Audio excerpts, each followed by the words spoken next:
Oke guys, di video kali ini gue akan sedikit lebih personal karena gue akan menceritakan mengenai perjalanan gue mengenal dunia trading sampai pengalaman loss terbesar gue. Oke, sebenarnya kenapa ini personal bagi gue pribadi? Karena di satu sisi gue bangga, gue pernah melewati masa-masa tersulit di dalam perjalanan trading gue, tetapi di sisi lain ketika gue mengingat ini lagi tuh gue kayak semacam apa ya, ada perasaan sedikit perasaan bersalah ataupun menyesal kenapa dulu gue bisa seceroboh itu. But hey, you know what they say right, kayak what doesn't kill you only makes you stronger. So kali ini gue mau nge-share perjalanan trading gue dan pengalaman loss terbesar gue. Nah, karena videonya mungkin bakal jadi terlalu panjang kalau di dalam satu video, maka gue akan membagi video ini menjadi dua bagian. Oke, di video pertama ini gue akan menceritakan awal mula gue kenal trading, dan nanti di video kedua baru gue akan jelasin perkenalan gue dengan dunia forex dan jatuh bangunnya di dunia forex. Tapi di video pertama ini gue akan membahas pengalaman pertama gue mengenal dunia trading, dan lucunya di pengalaman pertama gue mengenal dunia trading ini justru gue tidak mengenal forex.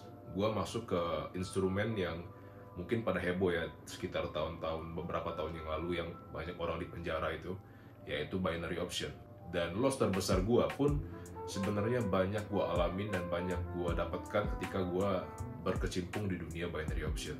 Oke, jadi kita mulai ke saat-saat pertama gue mengenal dunia trading. Waktu itu gue sedang masa-masa pencarian jati diri dan pencarian bagaimana gue bisa menghasilkan uang tambahan. Karena waktu itu gue sedang bekerja sebagai seorang manajer, dan meskipun gaji seorang manajer tuh ya I would say decent ya, kayak oke lah, nggak rendah gitu, lumayan. Tapi dalam hati gue tuh selalu kayak ada, kalau gue kerja sama orang terus, gue gak akan kemana-mana gitu. Gue akan selamanya menjadi seorang karyawan, dan gue mau nabung seberapa banyak pun tidak akan pernah bisa kebeli rumah, gak akan pernah bisa biayain nanti keluarga gue di masa depan dan ibu gue di kampung halaman gue. Jadi saat-saat inilah gue tuh mulai ngulik saham, terus gue mulai ngulik yang namanya kayak Warren Buffett, Lokeng Hong gituan. Jadi di tahun 2018 awal gue kerja itu gue udah mulai invest saham. Tapi invest saham kan kayak lambat gitu loh. Kayak menurut gue investasi itu bukan alat untuk lu mencari income tambahan, justru lebih kayak ke arah lu ada uang lebih ya lu taruh di investasi gitu. Terus pas gue mengenal dunia investasi, kan panutan gue tuh Warren Buffett, Lokeng Hong gitu kan. Nah, mereka tuh berdua ini kan selalu bilang kan bahwa kalau lu mau jadi miskin ya lu trading gitu. Jadi kayak trading tuh di otak gue tuh udah muncul stigma negatif bahwa trading tuh yang akan bikin lu rugi banyak, yang akan habisin uang lu. Jadi gue tahun-tahun 2018, 2019an itu gue sama sekali nggak tertarik dengan yang namanya trading. Oke, fast forward ke tahun 2019, kayaknya pertengahan 2019 mau ke akhir, itu gue mulai kayak ketemu iklan Binomo gitu kan. Nah, waktu itu kan gue masih awam ya, gue pikir bahwa Binomo tuh beneran trading asli gitu. Dan gue mulai ngulik YouTuber kayak Indra Kents, Doni Salmanan gitu kan. Gue ngelihat mereka tuh kayak, wah enak juga ya trading ya. Maksudnya dengan modal kecil, lu bisa mengembangkan uang itu menjadi uang gede gitu. Dan waktu itu sebenarnya agak ada semacam rasa ragu juga di hati gue bahwa kayaknya trading nggak kayak gini deh, nggak cuman nebak atas atau nebak bawah. Cuman waktu itu kan pembelaan dari orang-orang binary option ini adalah kan pakai analisa, jadi bukan tebak-tebakan dong. Dan gue waktu itu sebagai orang yang newbie ya, gue kemakan sama embel-embel analisa itu gitu. Gue mulai tuh belajar indikator-indikator di Binomo gitu kan, semua gue pelajarin dari Bollinger Bands, Moving Average, apalagi Stochastic, RSI, semua gue kulik-kulik semua gitu kan. Nah, akhirnya gue memutuskan untuk depo kecil-kecilan dulu, depo 1 juta gitu kan. Gue olah, lumayan nih cuan, kayak sehari bisa 10% gitu kan.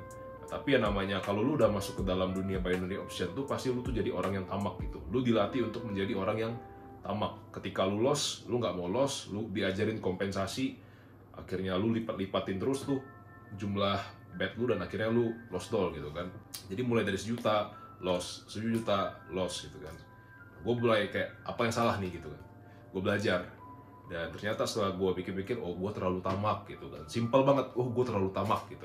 Oke, akhirnya setelah gue pikir bahwa gue tahu nih, gue tahu oke kesalahan gue di sini gitu.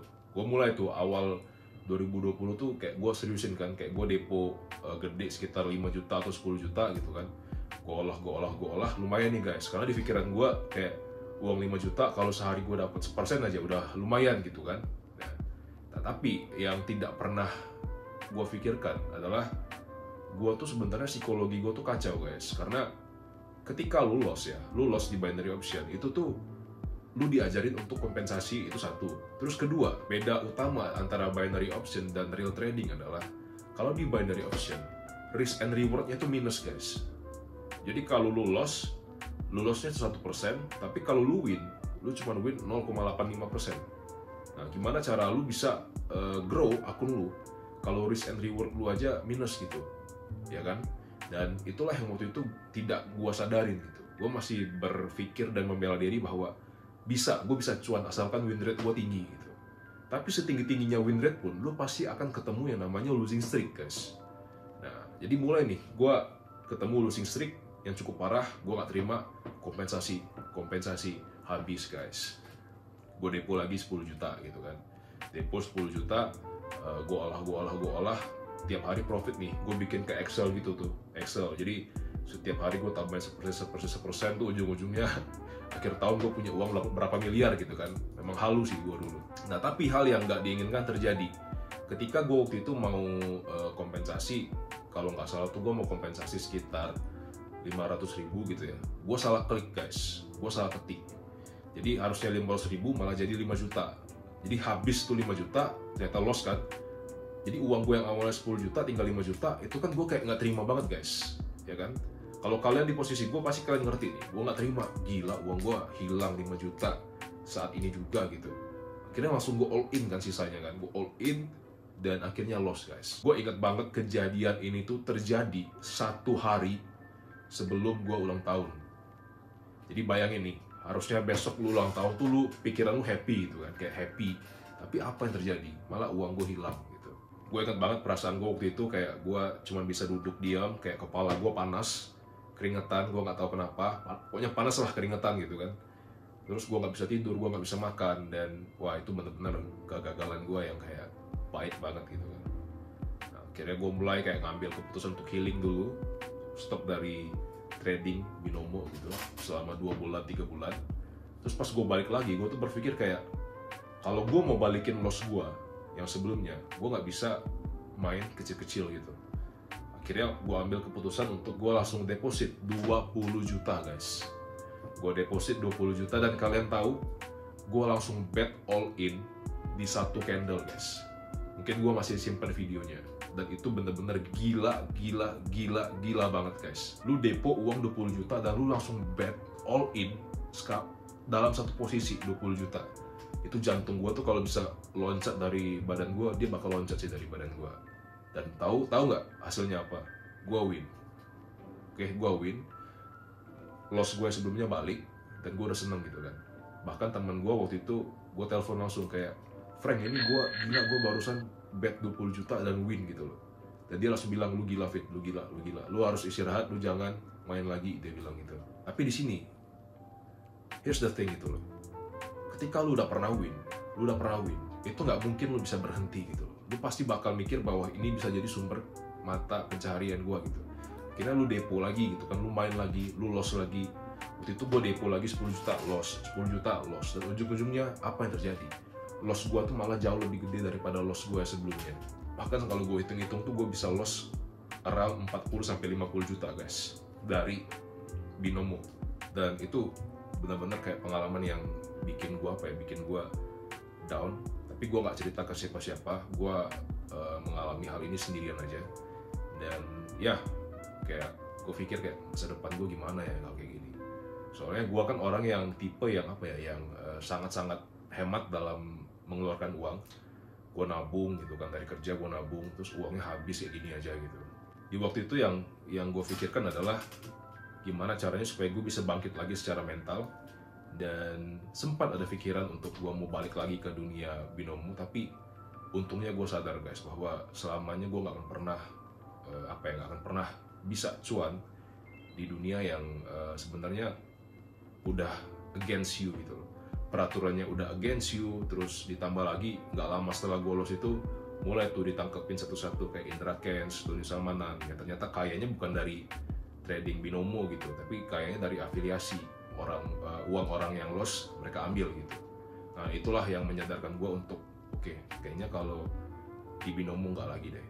Tapi here's the thing gitu, gue tahu di dalam hati gue tuh bahwa trading itu sebenarnya bisa gitu untuk dijadikan mata pencaharian lu. Tapi mungkin selama ini gue berada di instrumen trading yang salah. Karena kalau dilihat dari daftar 10 orang terkaya di dunia, salah satunya itu ada trader yang namanya George Soros gitu kan. Itu kan menandakan bahwa bahkan di top 10 orang terkaya dunia aja ada seorang trader. Cuma mungkin salahnya gue waktu itu adalah gue salah memilih instrumen yang benar gitu. Akhirnya gue research nih, instrumen apa yang memang dari dulu udah ada, udah banyak orang yang berkecimpung di dunia ini dan beberapa udah ada yang berhasil. Instrumen apa? Dan jawabannya adalah forex. Karena kalau kripto itu masih dibilang new. Yang gue nggak suka dari kripto adalah semua itu kelihatan jelas dimainkan oleh bandar-bandar gitu loh. Kalau koin-koin yang kecil-kecil gitu, dan gue nggak suka. Dan yang ketiga, yang gue nggak suka dari kripto adalah lo harus kayak up to date dengan sebegitu banyaknya koin-koin yang ada di coin market cap. Dan alasan gue memilih forex adalah satu, liquid, kedua yang diperdagangkan jelas yaitu mata uang, dan ketiga ya anti inflasi gitu. Dan gue bisa melakukan bisnis ini dari mana aja. Akhirnya gue mulai research soal forex dan gue mulai memutuskan untuk masuk dan membuka lembaran baru di forex. Dan setelah gue masuk ke dalam dunia forex itu nggak langsung semua tuh tiba-tiba jadi mudah guys. Dan satu pesan yang bisa gue kasih ke teman-teman nih, kalau kalian baru mulai forex, kalau bisa kalian harus cari